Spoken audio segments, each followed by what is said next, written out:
It's not like she spit on your sweater. She didn't like haktua on it, right?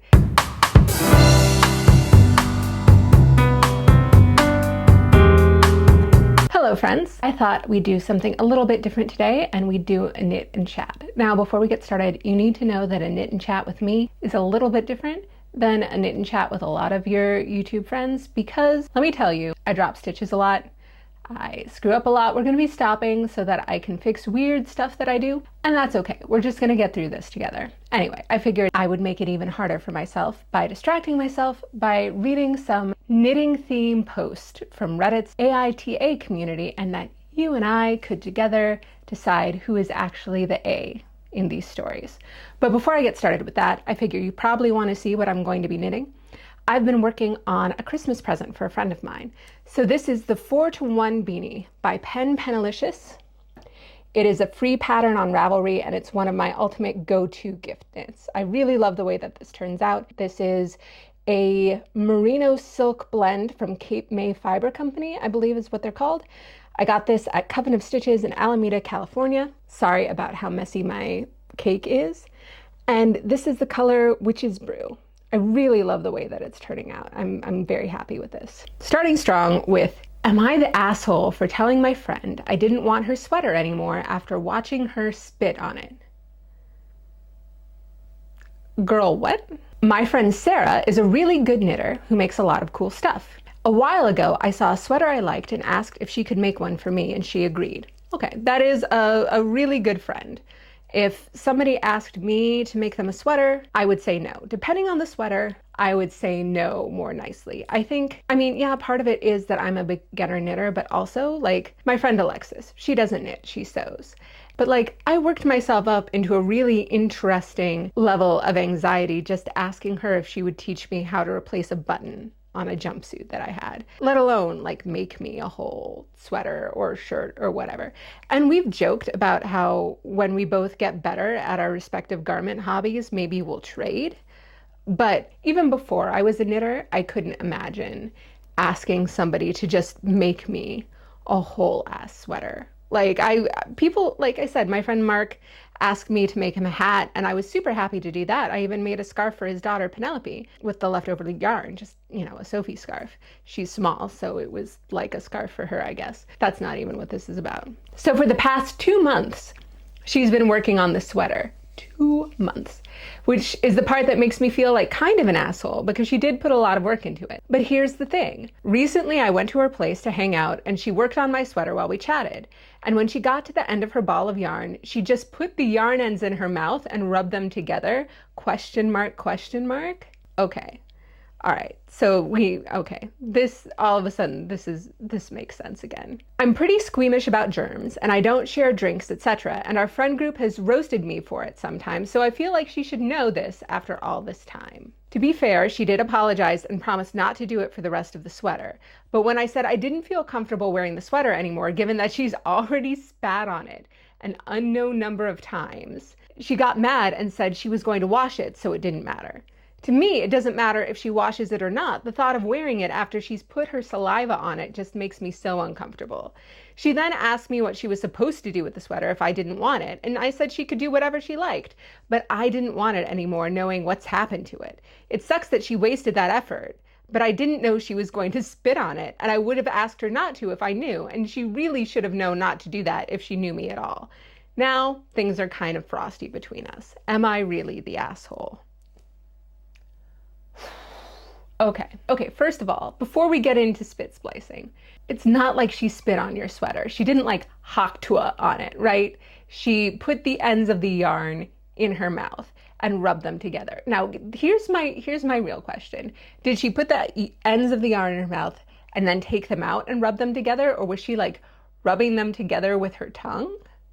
Because that's, regardless of how you feel about saliva, that's some freak stuff. Like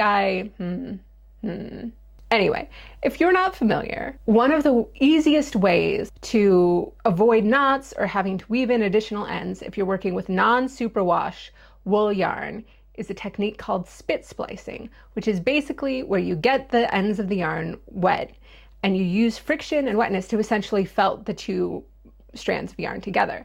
It's called spit splicing because most people do it with their own saliva. I think this is a great example of no matter what your hobby is, right? No matter what it is you do, there are going to be things that seem normal to the people inside of that hobby that seem real freaking weird to everybody who doesn't do that hobby. Like, I think that's just true. I have spit spliced before. Would I do that in front of somebody who wasn't my husband or another knitter? Probably not, but that might also be me being overly cautious. But I know, some people are really on the fence about spit splicing even in the knitting community. I believe Allie Makes Everything just had an aside in one of her recent videos where she talked about how she calls it wet splicing and she'll never use her own spit, but she did use the tea she was drinking out of. And that's a very fine line to me because I guess, is it hot tea? Is it iced tea? I have a lot of questions that probably aren't any of my business, but isn't dipping the ends of your yarn in a beverage you're actively drinking out of just a really dilute way of spit splicing? Isn't it? Aren't you still getting like a homeopathic amount of your saliva onto the garment? And let's be clear, one of the things that makes everything that I make for the people I love intensely personal is that no matter what the fiber composition of the yarn is, the fiber composition of the finished object is probably like 3% my own human hair because I can't stop shedding. Forget, cats or anything else. I'm just constantly picking my own hair out of the things that I knit. Is that kind of gross? Should I be telling you this? I don't know. I just got a lot of new subs and I guess I'll see if they want to stick around knowing that I'm spending a lot of time accidentally knitting with my own hair. But I digress. Knitting is really cool, but it's also fundamentally kind of gross if you think about it, because all of this, regardless of whose hair it is, you're knitting out of hair anyway, I guess is the point. And that's kind of weird if you think about it too much. Spit splicing, also kind of weird if you think about it too much. Now, all of this aside, is this person the asshole? Kind of. And here's why I think this person is the asshole. If Sarah was spit splicing, that means the yarn that she's using is pretty good. Like, generally speaking, I find that non-superwash yarn, unless you get it from like Michael's or whatever, it tends to be more expensive, particularly if it's for next to skin. So Sarah spent 2 months of her life on this project. She bought some nice non-superwash yarn to make it with. My question for the person writing in squeamish about the saliva is, did you offer to pay for the yarn? That would have been my first port of call. Well, no, that's a lie. My first port of call wouldn't have been to pay for the yarn.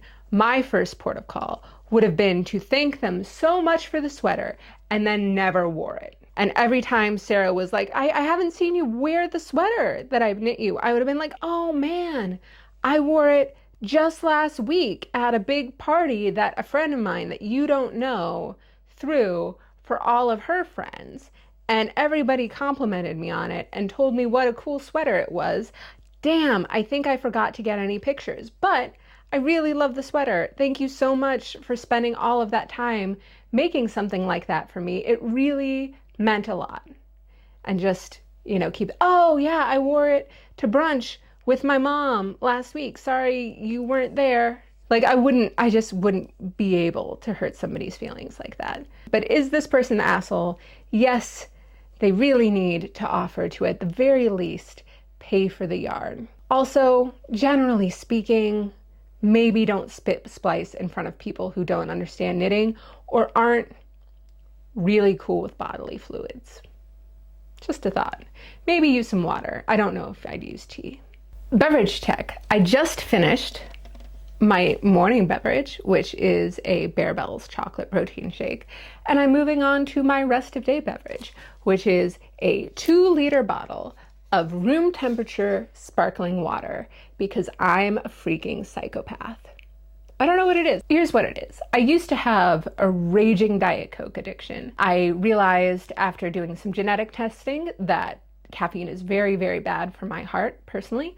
So I stopped drinking caffeine, 11 years ago. I just went cold turkey on caffeine entirely, other than my nightly mug of hot chocolate. But I missed the bubbles. The bubbles were really what did it for me. And then I moved to Denmark, where they consume so much sparkling water that the Danish word for sparkling water is danskvand.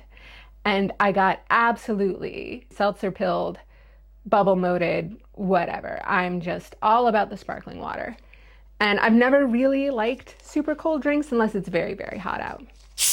So the vast majority of what I drink during the day is sparkling water. This one is heartbreaking. This one will make me rethink everything I think about gift knitting. Am I the asshole for saying I would never knit something for my mother again? 3 weeks ago, I gave my mother a beanie that I had knit for her. Last week, I saw her unraveling it and knitting it again. This means she undid my gift and quote unquote did it right. It made me feel bad, but I said nothing to her back then and planned to say nothing but never knit anything for her again. Today she was opening a bag I'd tied with a knot and said something like, "Sorry to ruin your masterpiece," and giggled. And this triggered me. It reminded me of the beanie, and I said something to her like, "Wow, you just love to undo anything I do, I guess." She looked confused, and then I said, "Like the beanie I knitted for you. You just had to undo it. I'm never going to knit anything for you ever again." She got upset and said I was misunderstanding the situation, that she loved the beanie, but it didn't fit correctly, and she was trying to do it again so she could actually wear it. That I was rude to say I would never knit anything for her again, and proceeded to stop talking to me. So, am I the asshole? I'm just gonna go ahead and say that I think that there is probably a lot going on in the relationship with this person and their mother that we are not privy to. Speaking as somebody who had a complicated relationship with their mother, you don't go from 0 to 60 like that if you've got like a Lorelai and Rory thing going on. Not to write fan fiction about a stranger's life, but I do wonder if it's sort of like a Kate Pearson This Is Us thing where, like, did this letter writer's mom teach them how to knit? Is there a history of things that the letter writer does not being quite good enough for their mom? Do they feel overshadowed by their mom? I just have a lot of questions. That said, this person is absolutely not the asshole, because for everything I've said about gift knitting, you know, some people don't like doing gift knits because they don't like letting go of the object. They don't like the idea that the person that they're knitting for might not take care of it or might not value it in the same way. But to me, one of the reasons why I really like doing gift knits is because the entire time that I'm working on a gift knit, I'm thinking about the person that I'm knitting it for, and I'm thinking about how much I like them and how much they mean to me. And so to me, it's less about the object that I'm making and more that I'm giving a physical representation of the fact that I spent hours thinking about how much I care about somebody to them. And so what they do with it afterwards is not really any of my business. It's really just me being like, hey, I love you, and here's the condensed essence of me thinking about and loving you in an object that you can have and do with whatever you want. If that had been my mother, I would have rather she just threw it away. Like, throw it away and call me a slur. Like, and I didn't realize I felt this way until I read this post, right? But it's like saying the way they loved you isn't good enough. To just unravel it and do it yourself. This poor kid. Like, I really feel for them. Like, and this person could be 50 and their mom could be like 70. I don't know. But it just makes me want to say, I'll be your mom. Like, I'm so sorry. I mean, it's different, I guess. But I mean, I still have stuff my kids made me that, like, paper cards, stuff that doesn't fit. Like, yeah, I don't know. That's rough. This one, I think, is a lot more complicated. And it's about gift knitting. It's really interesting how much of these are about gift knitting. I guess gift knitting can just be a really fraught thing for a lot of people. Am I the asshole for only crocheting and knitting clothes for my youngest? I, 42 female, gave birth to my youngest child in the summer. I have 6 kids total, but my eldest is technically my stepson. I'm only clarifying because the 4-year age gap between my husband and I would look very strange if I didn't.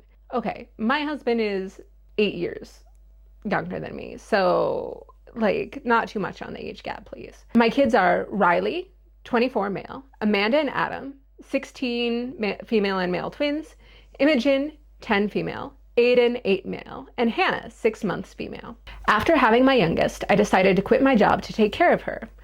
Thankfully, she's a very peaceful baby, so I found a lot of spare time and I decided to learn to crochet and knit. I started off with small items like coasters, socks, and small table mats, but I've decided to progress on to clothing. This is where the issue arose because I only make things for my youngest. This is because, as she's a baby, she's very small, and I can make items for her much quicker than for the others, and I'm quite impatient, so I like to finish things quickly. Girl, same. Another reason was that because I'm still learning, I'm making mistakes and the garments aren't coming out perfect, and a baby would obviously not mind or notice that. However, my older children are getting annoyed that I'm not making anything for them. I tried to explain my reasoning and promised that I'd start making things for them when I get better at knitting and crochet, but they think I should make other things instead of only making things for Hannah. It's mainly Imogen and Amanda being annoyed about this. My sons don't seem to care. I spoke to my husband, 46 male, about it, and he said that he understands where I'm coming from because it seems logical to practice on garments for a baby who doesn't care about how they turn out. But I should understand that the older kids may be feeling left out when they see Hannah in a new handmade sweater or hat. I still don't think I'm wrong because I don't understand why they'd be feeling left out. I'd understand if I only made things for Imogen and not Amanda, or vice versa, because they're both old enough to receive a gift. But Hannah is literally 6 months. She couldn't care less. My eldest, Riley, thinks that I'm wrong about this, and if I give something to one of the kids, I have to give it to all of them. Am I the asshole? Before I start roasting this mother, I have to say that I get it. Like, I 100% get it. The very first thing that I ever made, garment-wise, was a tank top for my oldest, Gwen, because Gwen is one of the tiniest adult humans I've ever met in my life, and is definitely the tiniest person who lives in this house that is not a cat. So in the beginning, I did tend to mostly knit things for Gwen just because it was easier. But at the same time, I was knitting scarves and stuff for Aspen. And then I felt so guilty for not having knit Aspen a garment that I spent forever knitting my second garment, which was a fingering weight, pieced and seamed, oversized sweater in order to make things more even. I checked in with Gwen last week and I was like, hey, I've been knitting a lot of stuff for Aspen lately. Is there anything that you want? Anything you want in your wardrobe? And Gwen thought about it for a second and was like, nah, not really. I mean, it's summer. And I was like, oh, okay, fair. Here's the thing. I don't have the world's sunniest disposition. Do you guys ever think about dying? Both my parents are dead, and I think a lot about my own mortality because people in my family do not tend to live forever. You know, my parents lived until they were 73, which was great because particularly on my mom's side of the family, people tend to be healthy as a horse until they hit about the age of 50 and then they drop dead. Add that to like my generalized anxiety issues, and I spend a lot of time thinking about my kids and what I'm going to leave behind for them. I will often joke and imagine them trying to figure out what the hell to do with my vinyl collection, like Aspen being like, you know, Mom really wanted you to have her vinyl box set of all of Matchbox 20's albums. It meant so much to her. And Gwen being like, oh no, I know she wanted you to have it because you two were so close. Like, there's a lot of stuff that I own that my kids will not care about. One of the reasons that I love knitting and that I knit so much for them is because I want them to always have things that their mom made for them. And even if I'm not here, to have things to remember that there was a time when their mom sat down and for however many hours the sweater or the scarf or the whatever else took, I was thinking about how much I loved them. When I was in middle school, my mom got into painting, and it was funny because we lived in a small town in Montana. We didn't have a lot of access to art supplies, so my mom got into going to auctions and flea markets and buying big, ugly paintings basically for the canvases and then painting over them. And my mom did this beautiful abstract that is on the wall behind me. Not this one. This is from a guy named Zach James who played Hades on the West End in the musical Hadestown. That's a very long story that I will share another time. My mom painted this painting that's also an abstract that's very reds and oranges and very, you know, flames. It was above the fireplace in our basement for a while when I was a kid. And then as my mom moved, it went everywhere. And I loved that painting so much. And I always said that I wanted to have it after she died. And my other siblings said that they did too. And my mom was always like simultaneously really pleased by the idea that we would fight over it, as well as being sort of miffed and be like, well, you know, if you came over more, you'd get to see it now while I'm alive, and also me, you know, the way that moms do. My mom died in 2020, pretty early into the lockdowns and stuff. And I live in London, my family's in the Midwest, so there wasn't really an argument about who got the painting. My siblings just sent it to me, I guess. I was stuck here, and they were there, and they had each other, so I got the painting. And now it's sitting above the fireplace in my office. And my mom always said it was a self-portrait. And I couldn't really see it because it was an abstract. But I didn't really see the figure in the abstract until I hung it on the wall here in my house, above my fireplace. And now I get to see my mom every day. And that's really cool. Is the painting amazing? No. This one is probably better. Is it one of the most valuable things I own? You bet your ass. If I had any advice for the person who wrote this post, both as a daughter and as a mom, don't wait to be perfect. Your children just want you to love them now. They're not asking for you to go to the mall and buy them a new sweater. They want to know that you spent however much time making something for them because you love them. Don't let your own fear of imperfection or insecurity about your own abilities stop you from loving your kids with everything you've got. I've done a lot to make sure that my kids know that I'm not perfect. And I'd like to say it was all purposeful, but some of it is just, you know, being around me for any length of time and you will know I'm not perfect. Thinking about it, you know, every dropped stitch, every place that you've messed up is a reminder that this was made by hand. If there's a dropped stitch in a sweater that Imogen will see that her mom made her, then she'll look at that and be like, my mom dropped that stitch. I understand exactly where she's coming from, so it's a very soft, you're the asshole, but absolutely 100% you're the asshole. Just love your kids. It's all they want. And you yourself will be so much happier if you do. Okay, this one's a bit funnier. The comments got locked because r/crochet came for this guy's neck, just so we're aware. Am I the asshole for asking my girlfriend to stop knitting so much? I'll stop you there. Yeah, my 30 male girlfriend, 27 female, is really into knitting and has been long before we started dating 3 months ago. And bet she'll be into it long after you guys stop dating too. Hey-o. At first it didn't bother me and I thought it was cool. She had a hobby, but then I realized just how much she does it. Granted, she's not pulling out the knitting hook. The knitting hook? This is why r/crochet came for this guy. At dinner or anything, but it seems like anytime we're watching TV together or just hanging out at her place, she's always working on some project. She said she needs to keep her hands busy and it's like fidgeting for her, but I severely doubt that she can be fully present. Okay, do you really need to be fully present for Love Island? Not to get into the quality of television these days, but unless you're watching something on Apple TV or something with subtitles, you don't need to be fully present. Like, they're freaking engineering television at the molecular level to be a second screen experience. I know this because I work in the entertainment industry. The algorithm is king, and they want to make sure that whatever they're putting out is something that you can follow no matter what else you're doing. Okay, sorry, rant aside. You don't have to pay attention when you fidget, and she literally always jokes that she doesn't know how to count. Girl, same. She claimed it's not all the time, but it's definitely more often than not.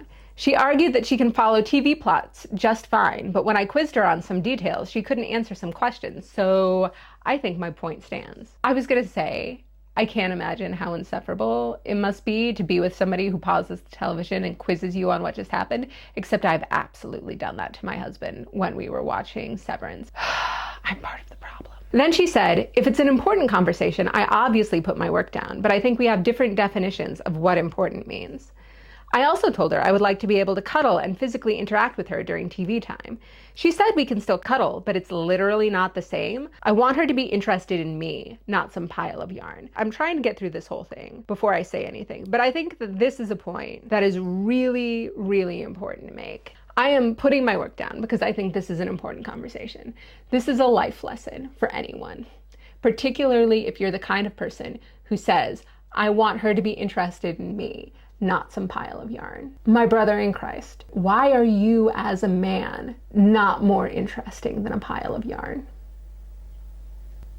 I'm just gonna let that sink in. It's not a her problem. Why are you, as a man, less interesting than a pile of yarn? Maybe you should get a hobby. Learn something interesting.